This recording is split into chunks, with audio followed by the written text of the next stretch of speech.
My name is Emmy Noether, and I want to tell you something about Albert Einstein that the headlines never get right. I never stood in the same room as Einstein the way Richard Feynman did. My battles were of a different kind, fought at university doors that refused to open, in lecture halls where I had to sit behind a curtain, in journals that took my work and published it under someone else's name. But I understood Einstein's mind because I spent my entire life trying to see what other people refused to look at. And what I learned slowly across decades is that genius is not what it looks like from the outside. Let me start with something simple, something you already know or think you know. You have heard the word genius your whole life. It gets attached to people like a label, like a price tag, as if it explains something. He was a genius. She has a gift. That brain is different from yours. And somehow we accept this. We nod. We move on. We never stop to ask what that word is actually doing in the sentence, because the word genius, like so many words we use in science and in life, does not explain anything at all. It just gives the mystery a name, and names are not understanding. My father once told me something like this, in a different way. He was a mathematician, and he knew that the most dangerous thing you could do in science was confuse a label for an answer. If you call something a law of nature, you feel like you have solved it, but you have not. You have just agreed to stop asking. The real question always lives one layer beneath the word. So when people say Einstein was a genius, I want to know what they mean. I want to know what was actually different. Was it the structure of his neurons? The number of glial cells in his parietal lobe? Or was it something that no microscope has ever been built to see? That is what this story is really about. In 1905, Albert Einstein was 26 years old. He had no laboratory, no research team, no university position that anyone respected. He worked 6 days a week at the Swiss Patent Office in Bern, reviewing other people's inventions, stamping paperwork, collecting a modest salary. His closest intellectual companion was a colleague named Michel Bessot, who sat down the hall. On the surface, nothing about this picture suggests what was about to happen. In March of that year, Einstein published a paper arguing that every physicist alive was wrong about light. Not partially wrong, fundamentally wrong. Light is not a wave, he said. It is made of particles, quanta. The physics world resisted this idea for 20 years. He eventually won the Nobel Prize for it, for that paper alone, but he was not finished. In May, while the first paper was still being argued about in journals across Europe, he published a second one that proved atoms exist. Not theorized, proved. Centuries of debate resolved by a man stamping patents. In June, he published Special Relativity. Time is not constant. Space is not fixed. Newton's 300 years of clockwork physics unraveled in a single document. And then in September, almost quietly, a 3-page paper. E equals mc squared. Energy and mass are the same thing, separated only by the speed of light squared. 4 papers, 1 calendar year, a patent office desk. I have spent my life around mathematics. I know what it means to see a structure that no one else has noticed, to feel the shape of something before you can write it down. And I will tell you honestly, What Einstein did in 1905 has no parallel. Not before, not since. Not in the way it happened, from nowhere, in a single year, changing everything at once. Now, 35 years later, a young man named Richard Feynman arrives at Princeton. He is 21 years old, from a small town at the edge of New York City. His father sold uniforms. No one in his family had been a scientist.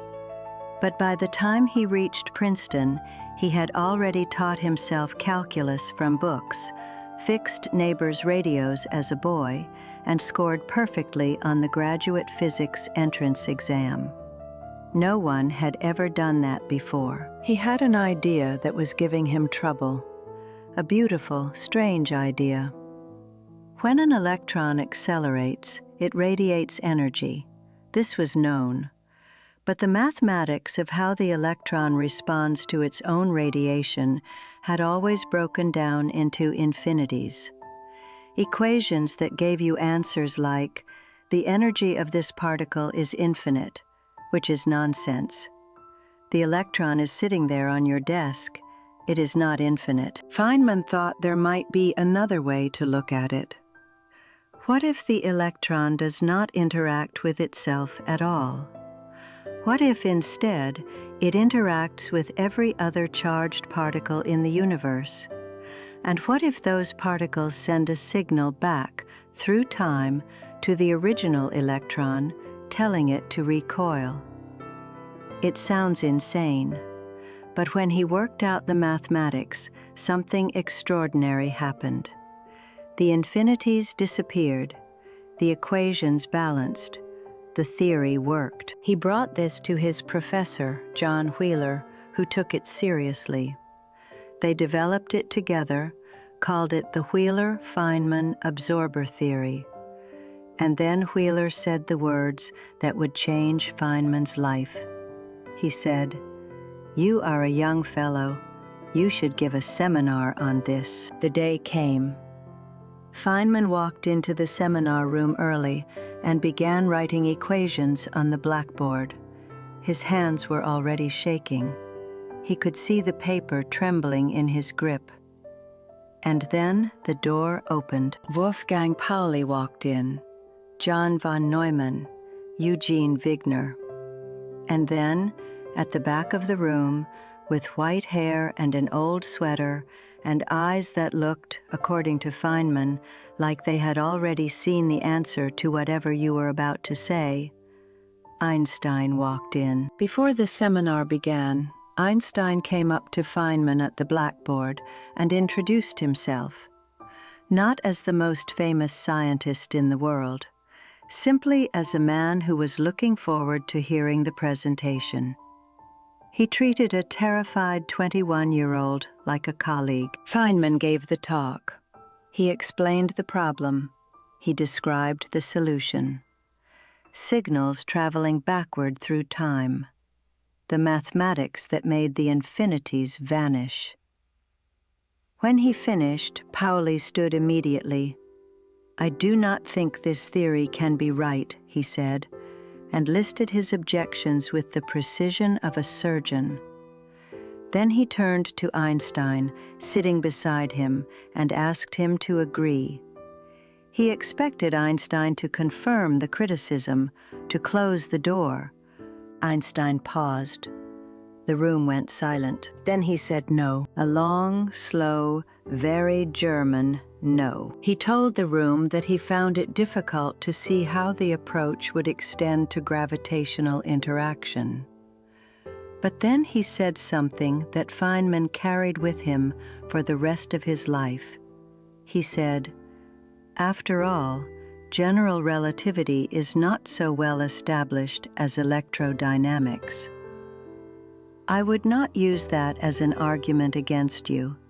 Perhaps we can develop a different way of handling gravitational interaction too. Albert Einstein had just said, in front of the greatest physicists of his generation, that his own most celebrated theory might not be the last word.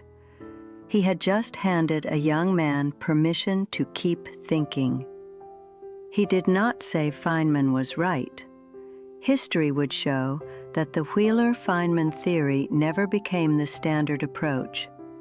Pauli may have been correct about some of his objections, but Einstein said, perhaps instead of impossible, and that, in a room full of brilliant people, was the rarest thing anyone said. This is the part of the story I keep returning to.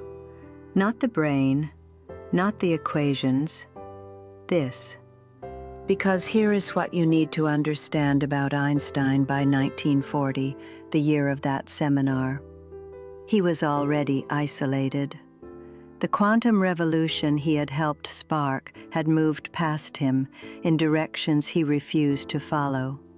A new generation of physicists was building on his foundations, but reaching conclusions he found philosophically unacceptable. He believed, deeply and stubbornly, that the universe was not random at its core. He spent years arguing with Niels Bohr about this. God does not play dice, he said. Most physicists at the time thought Einstein was stuck, a monument from another era, a man whose greatest work was behind him. And yet, into that isolation, into that position of being the famous one, who everyone thought had run out of ideas, he walked into a seminar room and genuinely listened to a 21-year-old with a strange theory about time-reversed signals. He set aside everything he could have used as a shield and just listened. I think about what it takes to do that. I really do, because it is not nothing. It is actually very difficult to remain genuinely open when you are the one everyone is watching. When your agreement would end the conversation and your disagreement would crush it. Einstein chose neither. He held the space open. He said, perhaps. Now let me tell you what happened to his brain. On April 18, 1955, Einstein died in Princeton Hospital. He had refused surgery. His last words were spoken in German. The nurse beside him did not speak German. She heard every syllable. She understood nothing. The last thoughts of that mind, after 50 years of rewriting the universe, disappeared into a room that could not receive them. He had asked to be cremated completely. His ashes were scattered in secret, exactly as he wished. But not all of him made it to the fire. The pathologist who performed the autopsy, a man named Thomas Harvey, removed Einstein's brain, without asking the family, without authorization. He simply took it, put it in a jar, and left. When Hans Albert, Einstein's son, found out, he was furious. But Harvey made a case. He argued that the world would never have another chance like this. He promised the brain would be used only for science, that results would be published in serious journals. Hans Albert, against everything he felt, eventually said yes. What followed was 50 years of something that managed to be both scientifically fascinating and genuinely chaotic. Harvey cut the brain into 240 pieces. He photographed it. He made microscope slides. And then, instead of sending it to a research institution, he kept it, personally, in his possession.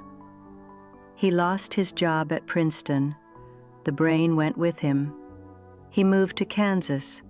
The brain sat in a cider box under a beer cooler. A journalist found him in 1978 and could not believe what he was looking at. Harvey moved again to Missouri, then back to Kansas. He lost his medical license. He took a job at a plastics factory and lived in an apartment next to a gas station. Einstein's brain was in the closet. Over the years, he would occasionally slice off a section and mail it to someone who asked. Pieces went to California, to Canada, to Japan. He showed jars of tissue to co-workers at the factory. The whole situation had the texture of a dream that keeps shifting. For 50 years, that question sat inside those 240 pieces. What made Einstein Einstein? The first major study was not published until 1985. A neuroscientist at Berkeley named Marion Diamond examined sections Harvey had mailed her. She found that certain regions of Einstein's brain had more glial cells than normal. Glial cells support neurons, keep them oxygenated, help them function. More glial cells, particularly in the left inferior parietal lobe, the region most associated with mathematical reasoning and spatial thinking. Statistically significant. Interesting. In 1999, a study in The Lancet examined Harvey's original photographs of the whole brain. Researchers found that a groove called the Sylvian fissure was partially absent on one side. This meant the neurons in Einstein's parietal lobe were more densely packed than usual, potentially allowing faster connections between regions involved in exactly the kind of thinking Einstein was known for. In 2012, further studies found extra folds in the frontal lobe, unusual asymmetries, structural differences in areas linked to abstract thought and visualization. So here is the question everyone asks. And here is the answer nobody wants. Did they find the source of his genius? No, they did not. And not because the differences were not real. They were real. But consider this. To know whether those structural differences caused his genius, you would need hundreds of comparable brains for comparison. Brains of confirmed mathematical visionaries. No one has them. No one ever will. But there is a deeper problem, and this is the part I find myself thinking about most. The brain shapes the mind. Everyone accepts this. But the mind also shapes the brain. 76 years of thinking the way Einstein thought. 76 years of visualizing curved space-time, of imagining himself riding alongside a beam of light, of holding contradictions in his head until they resolved into something beautiful. That kind of sustained, obsessive, particular thinking physically changes the structure of a brain over a lifetime. The folds deepen, the connections strengthen, the tissue reorganizes around the paths it travels most. So what the scientists found in those 240 pieces might be the origin of his genius, or it might be the residue of it. The physical record left behind by a mind that spent its entire existence doing something no other mind had ever tried to do. Which direction did the arrow go? From brain to genius? Or from genius to brain? No one knows. And I believe, with some confidence, that no one will ever know. What I keep coming back to is not the tissue at all. It is that seminar room in Princeton in 1940. It is the moment Einstein walked up to a 21-year-old and introduced himself as if they were equals. It is the moment he said no to Polly, quietly and firmly, because the honest answer was no. It is the moment he said perhaps instead of impossible, when perhaps was the riskier word to say, and also the truer one. Feynman carried that day with him for the rest of his life. When he later developed the work that would win him the Nobel Prize, when he invented Feynman diagrams and path integrals and reshaped how physicists think about quantum electrodynamics, he thought back to that room. He thought about what Einstein had modeled for him.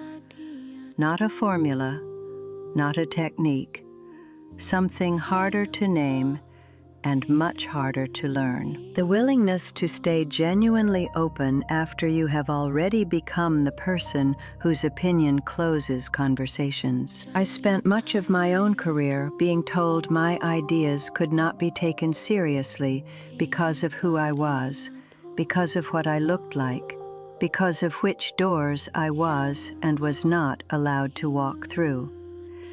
And in that position, what I learned was this: the most subversive thing a mind can do is remain curious, not as a performance, not as a strategy, but as a genuine daily refusal to let the weight of what you already know crush the space where new things might grow. Einstein in 1905 had nothing to protect. No reputation, no position, no theory of his own to defend. That freedom was part of what made the miracle possible. But Einstein in 1940 had everything to protect. He was the monument. He was the name on the building. And he walked into that room anyway, sat in the back, and listened to someone half his age propose something strange and beautiful. And he said, "Perhaps." That is harder. That is much harder. They cut his brain into 240 pieces. They stored it under a beer cooler in Kansas. They mailed sections across borders in cookie jars. They photographed and stained and measured and published. And in all of that effort, the most honest conclusion the science produced was this: we found some differences. We cannot tell you what they mean. We cannot tell you which way the arrow points, because some things leave no residue in tissue. The moment Feynman's hands stopped trembling because Einstein treated him like a colleague, that left no physical trace anywhere. The last words spoken in German to a nurse who could not understand them, those are gone entirely. The particular quality of attention that made a young man feel for the first time that his ideas deserved to exist in the world, there is no microscope built to find that. I think about this when people talk about the source of scientific progress. We have a habit of imagining it lives in individual brains, in structures and cells, and inherited arrangements of tissue. And maybe some of it does, but some of it lives in rooms, in the space between two people when one of them chooses to listen rather than to close the door. In the moment when someone with everything to lose says, "Perhaps." Einstein once said that imagination is more important than knowledge. I used to think this was a charming thing to say, a good quote for a poster. Now I think it might be the most precise scientific observation he ever made. Because knowledge consolidates, it settles, it becomes the thing you already know, which is also the thing that stops you from seeing what is in front of you. But imagination keeps moving. It does not know yet. It is still looking. And what Feynman saw in Einstein that day was a man who had spent 50 years becoming the greatest physicist alive and had still not stopped looking. Who could sit in the back of a room and follow someone else's equations with the full weight of his attention? Who could say, "I am not sure," without that uncertainty breaking him? That is not in the glial cells. That is not in the Sylvian fissure. That is not in any of the 240 pieces that traveled across America in a cardboard box. That is in the choice, made again and again, every day, to keep the question open. The question is always open. That is physics. That is mathematics. That is what Emmy Noether spent her life trying to tell anyone who would listen. And now perhaps you will.